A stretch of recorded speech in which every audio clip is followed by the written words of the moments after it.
Welcome to TV20 News. I'm Dan Monroe. Coming up on today's news, we're sharing updates to the city's budget hearing discussions, a wrap-up of Black History Month events around the city, and a look at the history of Cleveland's fire department and the organization that pioneered change within it. Let's begin with the latest on the budget hearings. The hearings are a chance for Cleveland City Council to speak with the city's department heads about needed services and adjustments to the budget. Last week, Mayor Bitt presented his $2.1 billion proposal, including more than $4 million for public safety. Other priorities include violence prevention programs and development-related issues like tearing down blighted properties and the mayor's vision for downtown's lakefront. The hearings continue with an approval deadline of April 1st, and you can watch all of them live or in playback right here on TV20. In related news, here is your wrap-up of City Council's latest meeting and the highlights of their discussion.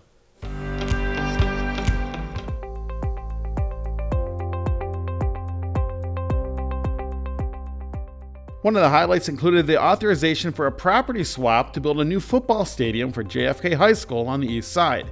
The swap between CMSD and Parks and Recreation would free up land near the school and nearby recreation center. The field would be used by both the school and the rec center should the plan go forward. Council is seeking continued funding and legislation for the decades-old work-study program with St. Martin de Porres High School students. Each year, 4 students gain work experience from the program that allows them to observe council, which simultaneously supplements their education at school. The issue of frequent nuisance complaints could be solved by Cleveland police officers. An ordinance looks to allow officers to determine if the complaints are worth investigating, as council members say they receive numerous complaints of this nature. The health department is looking to hire a registered environmental health specialist. The public health director is amending an earlier contract with the Ohio Public Health Association for the hire. It would be a temporary position for no more than 13 weeks. A resolution strongly opposing Senate Bill 1 is being introduced. Senate Bill 1 looks to eliminate DEI efforts at Ohio public universities and colleges. The resolution urges the Ohio House of Representatives to defeat this bill. The bill states that schools that don't comply could lose state funding. And that's your council wrap. Stay tuned for our regular coverage of the decisions of council and how they shape our city. Mayor Bitt visited Ward 1 to talk with residents for the latest town hall. It was held at JFK High School. Redevelopment of the area and violent crime were major topics. During the open discussion portion, a young man and his mentor spoke and shared examples of city programs that impacted the young boy's life. All we want is hot food, something to do after school, and to be safe in our community. You tell me, will the adults in this room make sure that I have a chance to grow? I am Caden. His life is within me. I am Caden. He lives within me. All right.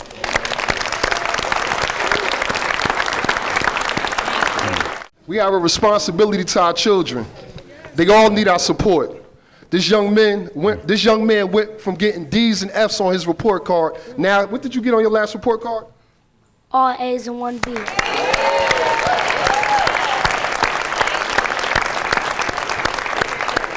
Thanks to the Neighborhood Safety Fund, we were able to go into these schools and provide wraparound services, not only in the schools, but in their homes and recreation centers in which they live.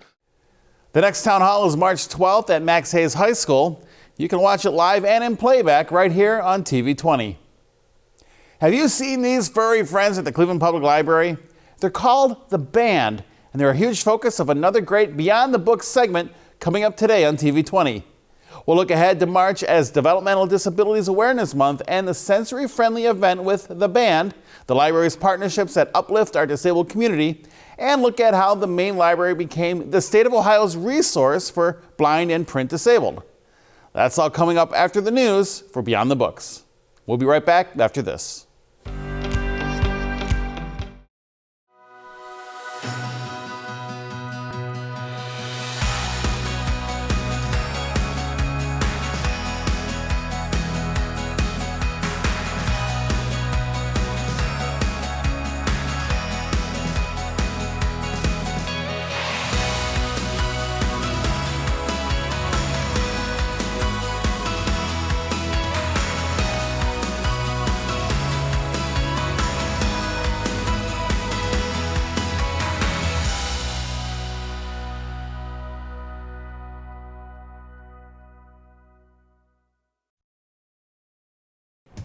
The Michael J. Zone Recreation Center Martial Arts Program runs Mondays, Tuesdays, and Wednesdays from 5 p.m.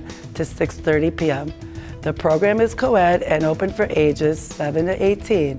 Also, our boxing program runs Monday through Thursday from 5:15 to 7:15 p.m. for boys and girls ages 8 and over. These winter season programs run from now till March 5th.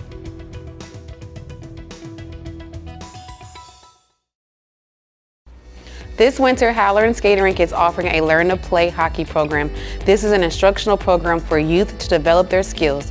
Participants will be split into groups based on skill level. We provide each participant with equipment and uniforms free of charge. Ages 7 to 17, classes take place Monday and Wednesdays, 5:30 to 6:30 p.m. Also, come down for our Learn to Skate program, which teaches patrons of all ages the basic skills of ice skating. Skates are provided for the class and classes take place Tuesdays, 5:30 to 7:30. I'll see you on the ice.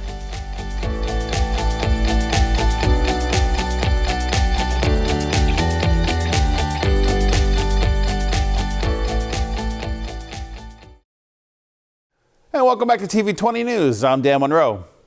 As a part of the city's ongoing Black History Month celebrations, area seniors had the time of their life for a special senior prom last week. The event was held at the City Hall Rotunda and was hosted by Ward 5 Councilman Richard Starr.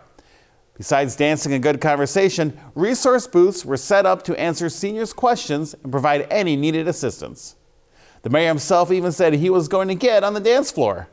I got on my dancing shoes, I wore my best suit, and I'm ready to have a good time.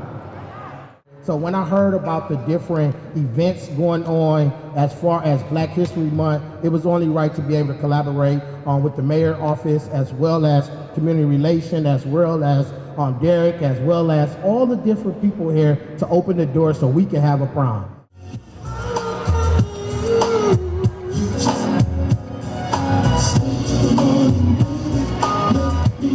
The event is set up to become an annual celebration.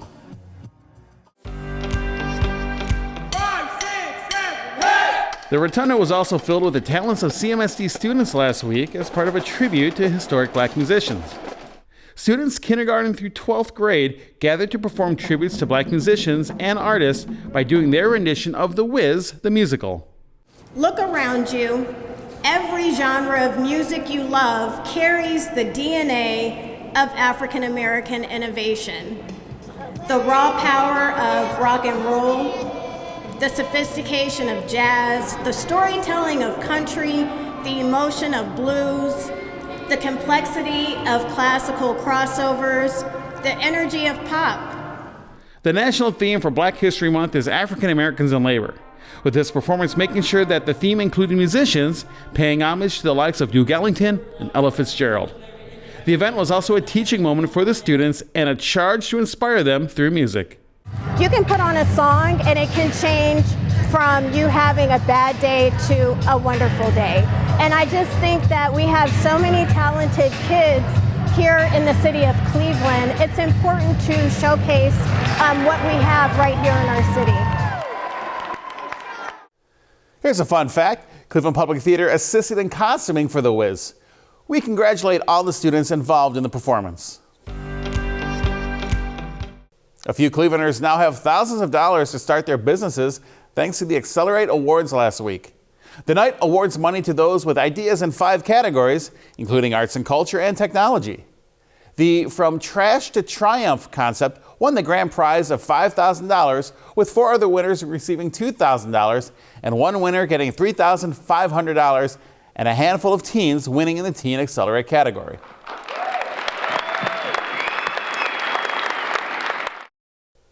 Congratulations to all the winners. TV20 will be right back after this.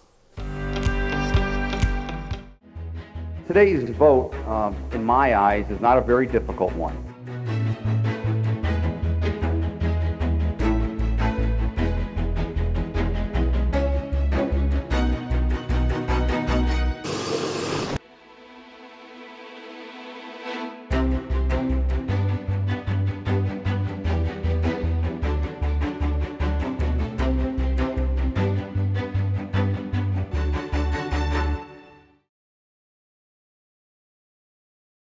Forward Motion Line Dance Group instructional class at Earl B. Turner Recreation Center on Saturdays from 1 p.m. to 4 p.m. Forward Motion supports the community with dance, wellness, and creates positive change for everyone.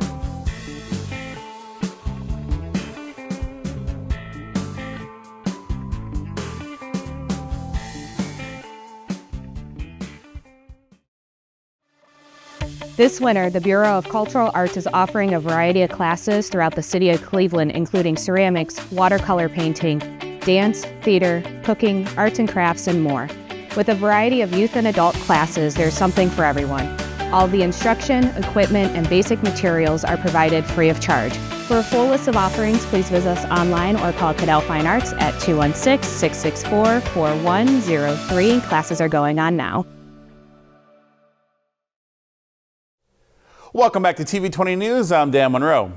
As we continue to shine a light on Cleveland history for Black History Month, this week we share the origin of the Vanguards, Cleveland's primarily black organization dedicated to creating opportunities for all minority firefighters. TV20's Richard Stewart explains how the organization began, where it is today, and the historic congressman who once took the exam to become a Cleveland firefighter.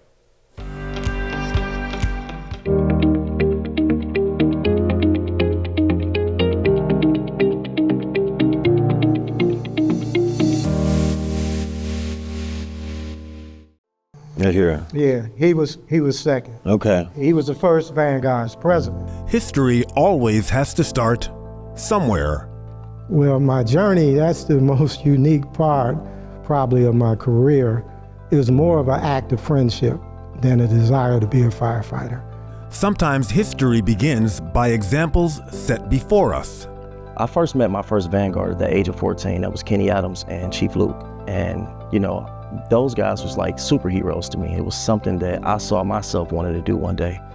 And sometimes it forms from meaningful relationships. So me signing up to help my friend allowed both of us to have a rewarding career with the fire department. Each experience builds the legacy of the Vanguards of Cleveland, a primarily African-American organization dedicated to equal opportunities for all minority firefighters locally and beyond. It started in 1968, shortly after affirmative action policies were put in place. The group was one of the first organizations of its kind in the entire United States. Former battalion chief and the 7th president of the group, Johnny Brewington, says a major accomplishment was pointing out the flaws in the fire safety exam taken by all potential recruits. So the Vanguards realized they had to come together and formulate a group to address the fact that even if you scored in the hiring range, that you had an opportunity to be hired. See, a lot of people look at the exam that it's about how smart you are. No, it's how exposed you are. And that's a separation, because a person with a perfect score and a person with a 1-point deviation, you could have 10 to 20 people in between because of percentage points. He says even some of Cleveland's greats were overlooked because of that flaw in the hiring process during that time. And a lot of people don't realize that Congressman Lewis Stokes took the exam in 1952. Now, he scored in the range to be hired, but he didn't come on to the fire department. Now, we're glad that he went into politics, but a lot of people don't know he was in the top 100. I think he was number 52 on his list. This is a photograph of the first ever Black Professional Firefighters Convention. It took place in October of 1970 in Hartford, Connecticut, and not only did it serve to unify black firefighters, but inspired them to reach higher heights in their career. The International Association of Black Professional Firefighters Convention still takes place today. The second level of unity allowed the Vanguards to advocate for many names now etched in Cleveland history. Their first president, Doug Dennis, who was the second black firefighter hired by the department, Eugene Guyton, a battalion chief and former Tuskegee Airman, and Regina Williams, the first black female battalion aide. They accomplished milestones like purchasing the first smoke trailer for the city and creating the Operation Save a Life smoke detector program. That began in the late 80s by Lieutenant Jonathan Perrys. It was the cause close to his heart. after losing both his father and uncle in separate house fires during his time with the Cleveland Fire Department. When you are called for a purpose, you're going to endure a lot of tests and trials. And you're not going to understand why those things are happening, but the greater power is molding and making you into what he needs you to be, to send that message out, to be that change person, that change agent. Operation Save a Life encouraged firefighters to install the detectors in homes instead of handing them out to families and never following up. Its local success propelled the program to be adopted and is still used today by the Red Cross. And Cleveland was experiencing like 30 to 40 fire fatalities a year. And my goal was to try to get it down below 10. And eventually, now, it didn't happen right away after I left out of the public education office. And we had a fire chief, his name was Chief Stubbs. He was the first African-American fire chief. The year that he retired, we had 3 fire fatalities that year. And I cried. I said, did it, we did it. The Vanguard's current president, Antoine Cruz, advocates for effective programs like Operation Save a Life every day. He says diversity within the department is a major focus of current recruitment initiatives. The biggest thing is the community that we serve, 53% African American. So when you go out on a call, you're more comfortable, or we're more understandable of someone who looks like us.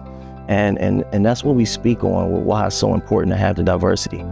Back in the early days, that call for more firefighters of color also was a stand against the racist acts that took place in the firehouses.